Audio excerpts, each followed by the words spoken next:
ইয়া জাল জালালি ওয়াল ইকরাম, এটা যদি আপনি 111 বার পড়ে পানিতে ফু দিয়ে আপনার ঘরের চারপাশে ছিটিয়ে দেন, তাহলে 3টা উপকার আপনি পাবেন ইনশাআল্লাহ তাআলা। আপনি মনে রাখবেন যে ইয়া জাল জালালি ওয়াল ইকরাম এটা অনেক গুরুত্বপূর্ণ একটি দোয়া। এই দোয়াটিতে আল্লাহ তাআলা অনেক ফজিলত রেখেছেন, অনেক কিছু এই দোয়ার মধ্যে আল্লাহ তাআলা রেখেছেন। এজন্য আপনি এই দোয়ার আমল সবসময় করবেন। বিশেষ করে আপনাকে আমি একটা পদ্ধতি বলে দিব, এটাতে করলে আপনি 3টা উপকার পাবেন। আপনি ইয়া জাল জালাল ওয়াল ইকরাম 111 বার পড়ে একটা পাত্রের মধ্যে পানি নেবেন, ওই পাত্রে আপনি ফু দিবেন 111 বার পড়ার পরে। আগে পিছে অবশ্যই দুরূদ শরীফ পড়বেন। ফু দেওয়ার পরে ঘরের চারপাশে যদি আপনি ছিটিয়ে দেন, তাহলে 1 নম্বরে দুষ্টু জিনের উপদ্রব থেকে আল্লাহ তাআলা আপনাকে রক্ষা করবেন।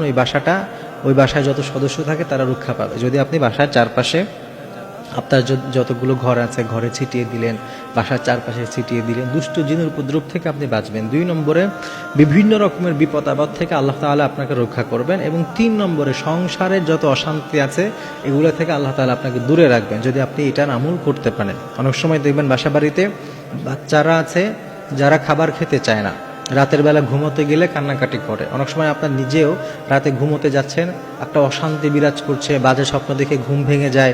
নানানভাবে কিন্তু দুষ্ট জিনরা আমাদেরকে বিরক্ত করে, নানানভাবে বিরক্ত করতে পারে। তো আপনি যদি দুষ্ট জিনদের, শয়তানদের এই বিরক্তি থেকে, এই আপদ থেকে, বিপদ থেকে বাঁচতে চান, তাহলে আপনি এটা আমল করতে পারেন। কারণ এই আমলটা অনেক বেশি পরীক্ষিত একটি আমল। আমরা অনেকেই আমল দিয়েছি এবং সকলেই আলহামদুলিল্লাহ উপকার পেয়েছে। এজন্য আপনি এই আমলটা করবেন, কারণ সহজ একটা আমল। আপনি খেয়াল করেন ইয়া জাল জালাল ওয়াল ইকরাম পড়তে আর কতক্ষণ সময় লাগবে। আর এইটার সাথে যদি আপনি আয়াতুল কুরসি, 3 কুল এগুলো পড়েন, তাহলে তো আরো ভালো। কারণ এই আয়াতুল কুরসি, 3 কুল এগুলোও আল্লাহ তাআলা নবীজি সাল্লাল্লাহু আলাইহি ওয়াসাল্লাম বিভিন্ন ঝাড়ফুঁকের সময় পড়তেন।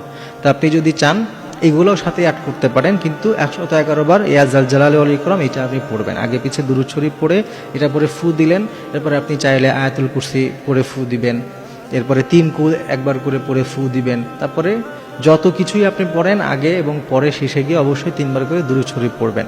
এইভাবে যদি আপনি আপনার ঘরের চারপাশে ছিটিয়ে দিতে পারেন এবং চাইলে এই পানিটা আপনি খেতেও পারেন, আপনার পরিবারে যারা আছে, বিশেষ করে যাদের জিনের সমস্যা বেশি, তাদেরকে আপনি খাওয়াবেন সব সময়। মানে ওনারা যখনই পানি খাবে এই পানিটাই খাবে।